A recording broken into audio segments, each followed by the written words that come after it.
Cool, man. We're on board. We're live. Beautiful. What's your name, by the way? My name's Dan. What's your last name? My name's Dan Koch. Dan Koch. Nice to meet you, Yeah, mate. yeah. Nice to meet you too, man. So generally on this podcast, I just speak about whatever comes up. You know, but mostly I ask, how did you become spiritual?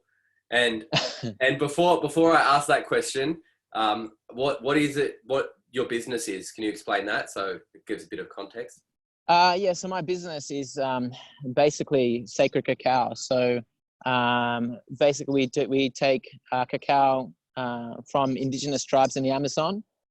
They grow it and they cultivate it for us. And then we take it, we hand blend it with other flavors, and we turn it into our organic drinking cacao. So yeah, that's our business. Mhm. And yeah, that's what we do. Right. And so how did that come about for you? Look, it came about. I started, well, previously to this, I was a DJ. I was playing trance music professionally at all the biggest festivals and playing with all my favorite artists around the world. And basically, I achieved that childhood dream, but the scene was very toxic, and I decided to leave that scene and move to Bondi, and I lived out of a van.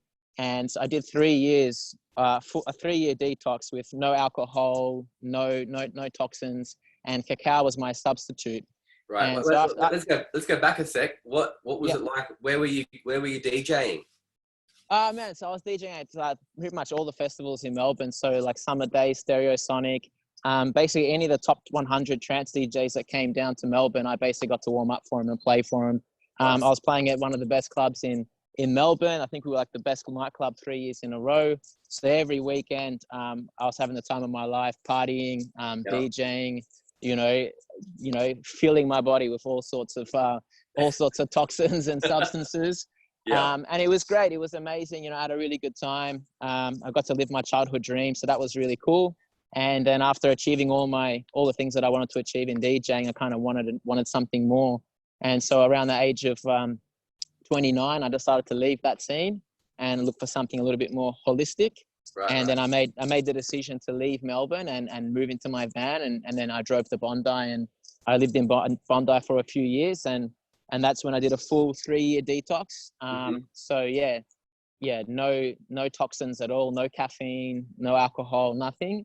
And basically I used cacao as my substitute, and that's how I found cacao.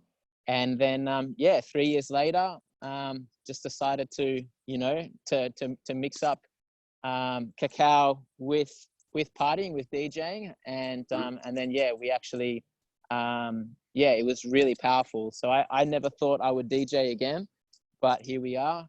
We throw our own cacao parties now. We throw our own events, and we're trying to help people understand that you can have a good time without having to punish your body. So Beautiful. yeah.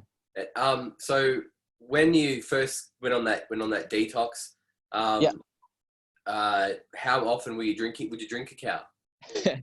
When I went on the detox, basically I drank it every day. So instead of having my morning coffee, I just substituted that daily ritual for cacao. And then if I was going to a party or going to an event, instead of drinking alcohol, I would actually take and make my own cacao. And because what I found was difficult, especially like going to a party where people are still drinking, if you're the only one that's not drinking, you kind of do feel a little bit left out, or you feel a little bit awkward. And so I felt like, alcohol tends to lower your inhibitions. I think that we have barriers that prevent us from connecting to each other. And that's why when we go out, we find it awkward. We are a bit scared to kind of connect. And so we have alcohol to lower our inhibitions so we can connect to each other. The problem with that, we kind of, we lose our sense of judgment, and we don't necessarily remember the conversation, and we can kind of behave quite foolishly. But what I like about cacao, instead of lowering your inhibitions, it kind of like raises your vibration. And so it makes you feel happier. You want to kind of interact.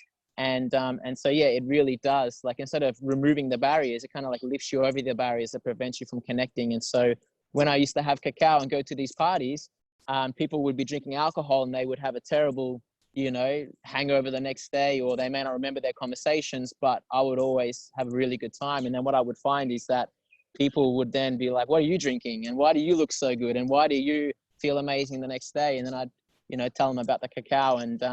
And then, yeah, what I'd find is I go to a party and then people would actually partake with me and stop drinking the alcohol and start drinking the cacao. And they were like, man, that was an amazing time. Like, that was an incredible time. So, so yeah, I would have cacao like every day, every morning. And then, on the weekends, if, there was an event to be had, I would then, I would take some with me as well. And yeah, that would be my kind of like, that would be my substitute. Right. Nice. Nice. And what about yourself? Do you have a spiritual practice yourself? Do you dabble in spirituality? Yeah, of course. I mean, like, obviously meditation, obviously music as well for me is quite therapeutic. Basically anything that can get you, get you into a sense of connection or into a state of flow. Being in nature is like one of my most favorite things. So these are things that I generally like to practice, like living out of a van. I had a daily routine where I was, running barefoot on the beach, swimming every day, meditation, training. So these things are all ceremony to me. So, Yeah. even with food, eating, community, sharing meals with people, these are all sacred things. And so, I try and, bring that spirituality into everything that we do rather than, just having a practice that then does it. It's like, okay, cool. How can we bring that into every daily activity, whether it be my work or whatever it may be, So yeah, these are the things that I do. Beautiful, beautiful. And what about the cacao itself? It's from the Amazon, you said? Yeah, so the cacao is from Peru. And so I went in there in August last year. And because, this business was actually a side project. I actually had another business called Grow Space where I was teaching people how to grow their own food using less space and minimal effort. And that was my primary business. That's been my primary business for the past 5 years. But then a couple of years ago, we started this business and we started just having it on the side. It's like a little side project so we can kind of drink it and use it ourselves. But then last year we did an event. We did a festival in Sydney called Lost Paradise. And that's where we actually had our own teepee, like our own sacred temple. We were meant to have 7 DJs, but in the end it ended up just being one, which was me. Yeah. And so I ended up playing 12 hours a day for 4 days straight and playing 16 hours on New Year's. Yeah. But what we found was that we were the only place that was alcohol and drug free. But what we found was that people would come into our tent, they'd be intoxicated, they'd be drunk or whatever, but they'd come, they'd stay, they'd listen to our music for 4 or 5 hours, drink our cacao. And before they knew it, they'd be like, man, this is actually we're having the best time here with on cacao. It's like, this is a smoothie bar. And it's like, and we actually closed the festival every night. So we were the first to open for breakfast and then we were last to close. Even the other stages would close and then everyone would come to us and we would play. And it was last year, New Year's, that I realized that, okay, cool.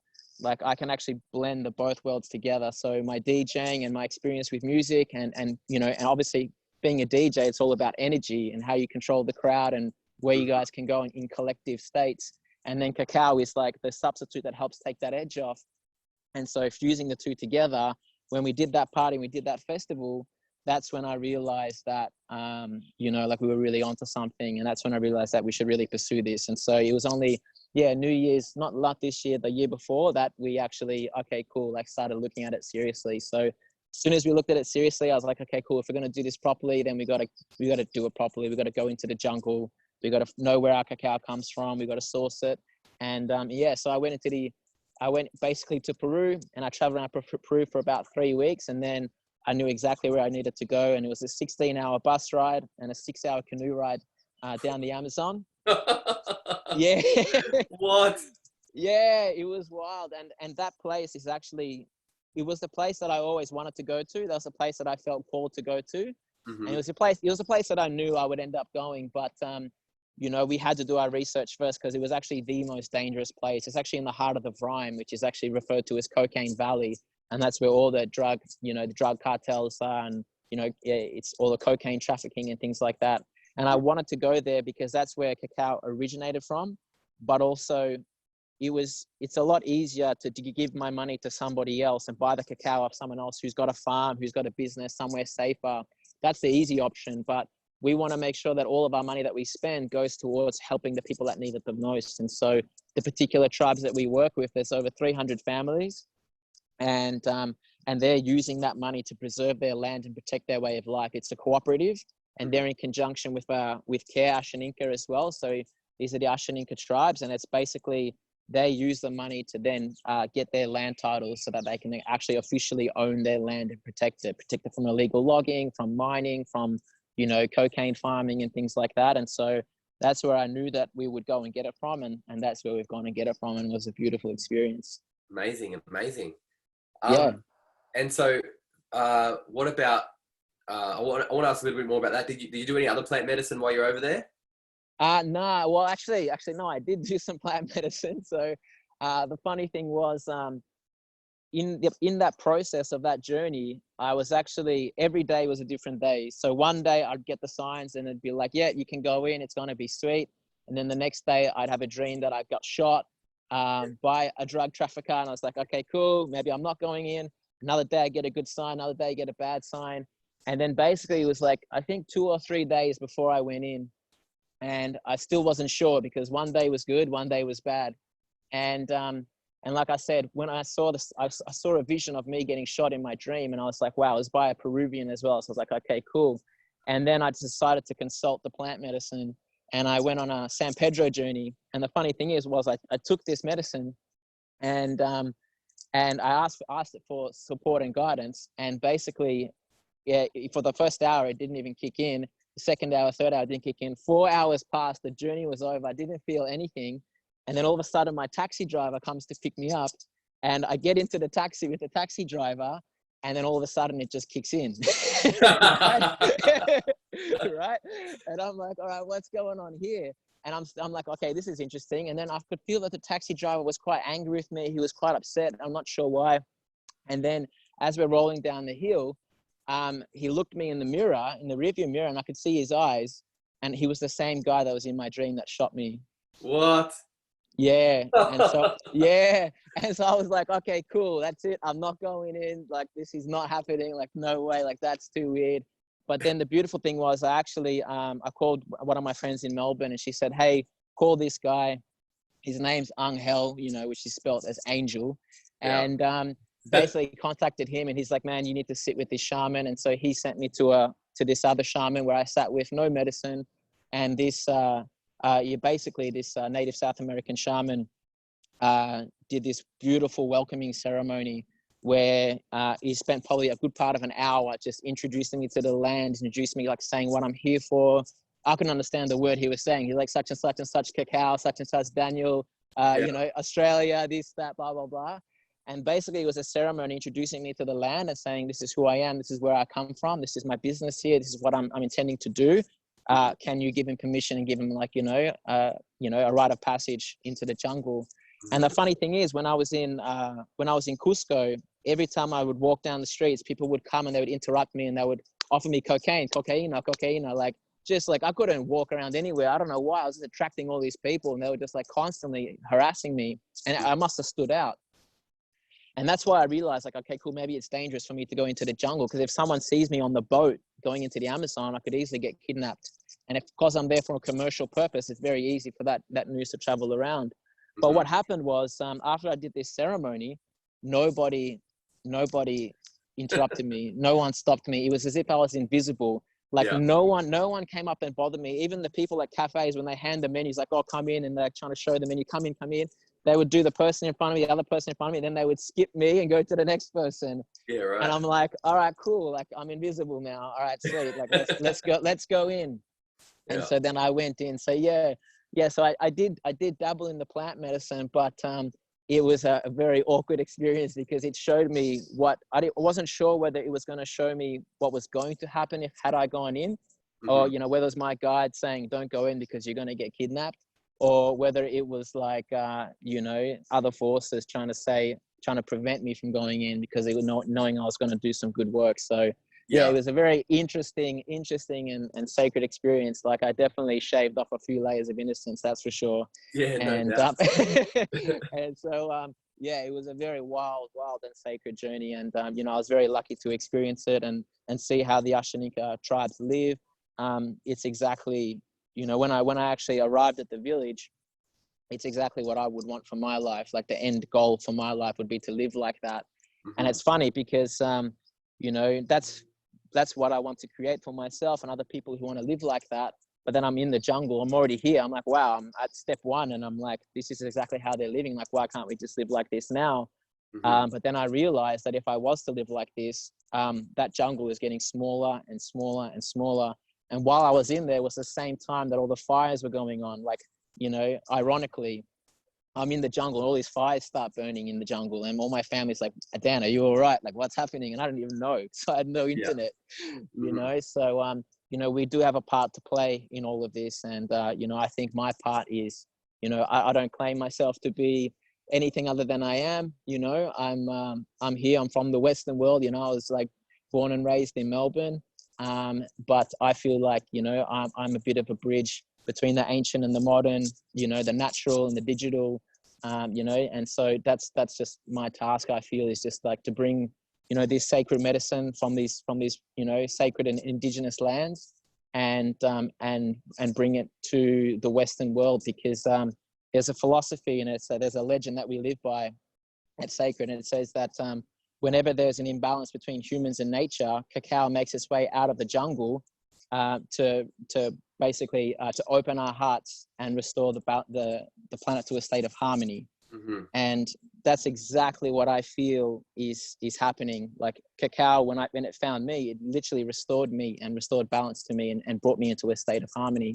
And every time I, you know, offer cacao to somebody else, or we have a cacao party, or there's an experience around cacao, I feel that everybody kind of like really simmers down and finds their center, and really does open their heart and allow people to connect. And when you're in that state, you know, anything is possible.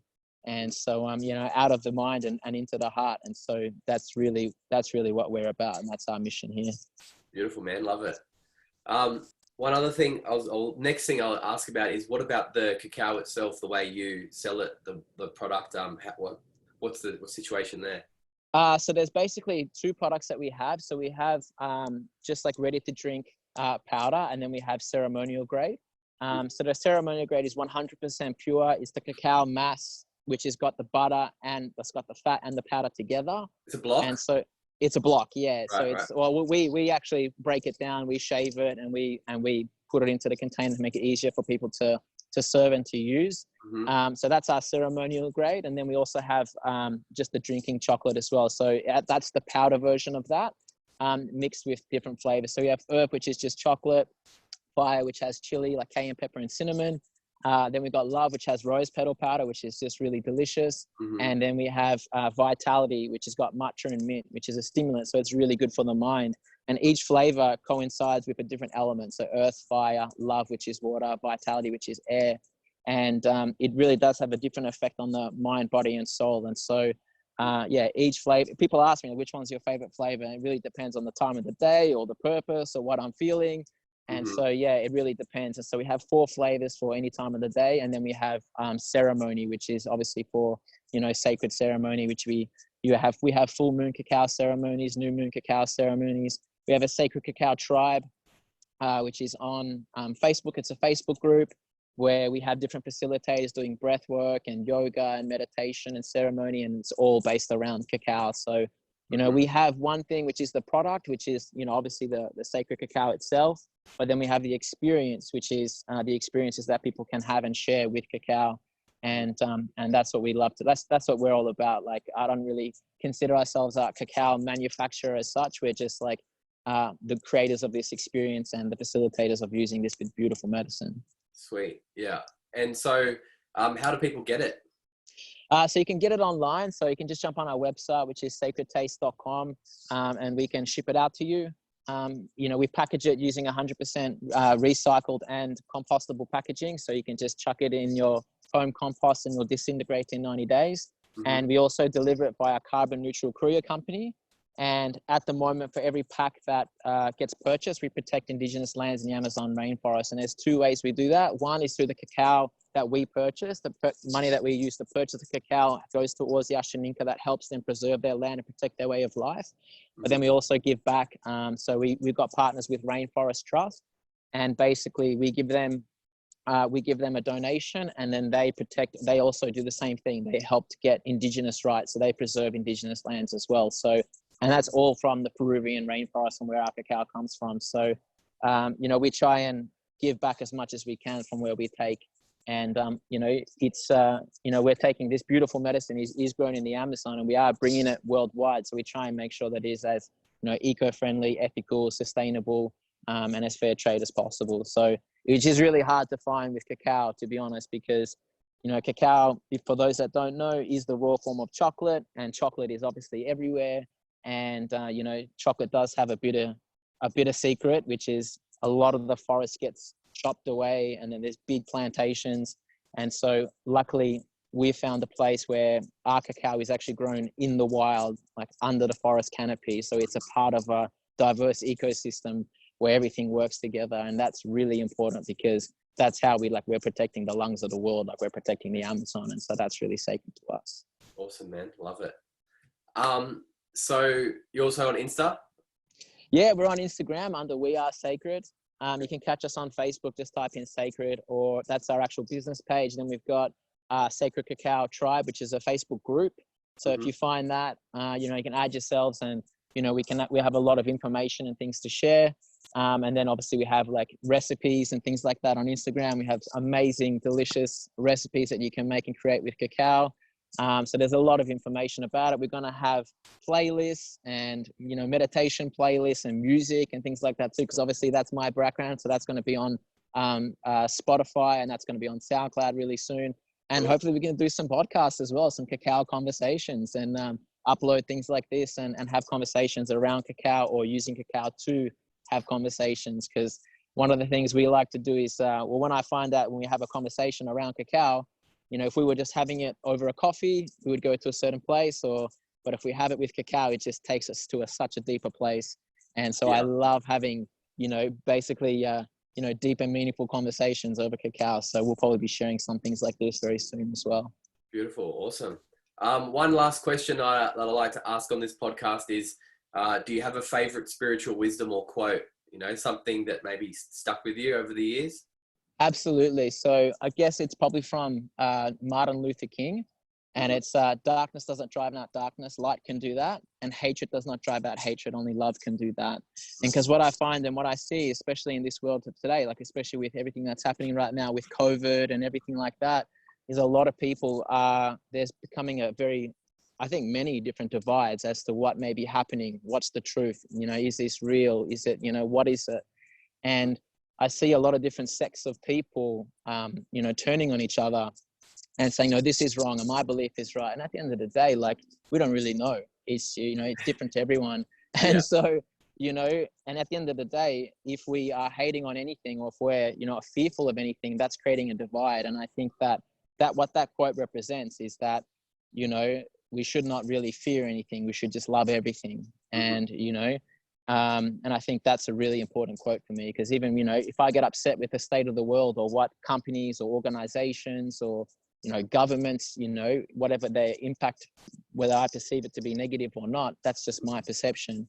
And if I hate on anybody, or if I, consider anything to be dark, it's also my kind of responsibility to kind of make sure that I'm managing my own energy and, just shining light on that darkness. You know what I mean? Like, that's a really beautiful quote for me. And it just reminds me that, no amount of hatred can drive out hatred. It's only love. And so that's what we can control. So finding the compassion in the people that have hurt us, finding compassion for the people that we feel are doing detrimental things to the environment, and just, being complete love and light within ourselves. That's a powerful quote for me. Yeah. And it's the only way, I guess, that, that we can educate those forces that are working, on the planet. If we're just feeding them with our negative energy, it's only going to create and give them more strength, right? Absolutely, man. And if you could think about it, like, there's another quote, like, hurt people hurt people. And so the people that are taking so much from the planet, why are they taking so much? It's probably because they feel like they're not enough, they're not adequate enough, and so therefore they need to have more. But those people just need love. And if we hate on those people, they're only going to do more of what they know. But if we give them love, and we give them compassion, and we give them understanding, not only is it good for us, it's good for them. And I think I heard another quote. It's like, hatred or anger is the poison we drink when someone else hurts us. You Yeah, know what yeah. I mean? Like we drink that ourselves. Hatred is just changing our vibration. Anger is changing our vibration. And, you know, if someone does something to us, if we have love and compassion, then it doesn't affect us, but maybe we can affect them positively, you know, rather than drinking that poison, we can actually be the antidote to these things. And, you know, I see a lot of people, even now, when I go to the stores and I go shopping, like people are distancing and like avoiding each other like so much. It's like, whoa. Today I went to the shop and I accidentally, like, this guy was on his phone and he walked into me and he got angry with me. He's like, Yeah. I'm like, dude, I'm not even on my phone, man. But I think he's like scared or fearful or whatever, you know. But, you know, like when we carry that anger and we carry that hatred, you know, it affects everybody. It affects, so, you know, if someone has road rage and then goes home, and it'll affect their kids, it'll affect their family. Like if you give someone a smile, you know, and make their day, that can also positively affect, you know, the flow and effect from that is massive as well. And so we can only control how we perceive and how we feel things. Like we can only control the meaning we give to the events that happen. And as long as we're looking at the events with love, compassion, and shining light on the darkness, then, you know, that's all we can really do, you know. So I think the more people that do that, the more we can inspire others to do the same, including the people that, you know, may be doing detrimental things to the environment or to other people and things like that. So and for a quote like that to come from someone like Martin Luther King, you know, coming from a background where, you know, they were completely oppressed in slavery, things like that. You know, that's remarkable. Like we're quite blessed to not be living in an era like that, you know what I mean? And he's definitely an inspiration. So yeah, I think that's one thing that I really live by. Great, man. Love it. No. Yeah, let's wrap it up there. But is there anything else that you wanted to add before you shut it down? No, I think that's about it. Yeah, I think that's really good. Yeah, I'm quite happy with that. Cool, man. Just keep doing your work, keep spreading that light. And yeah, man, I look forward to more of these conversations soon. Thank you, mate. I appreciate it, and I look forward to meeting you when I get down to Melbourne next. Yeah, cheers. No worries, man. Sounds good. All right, cheers, bro.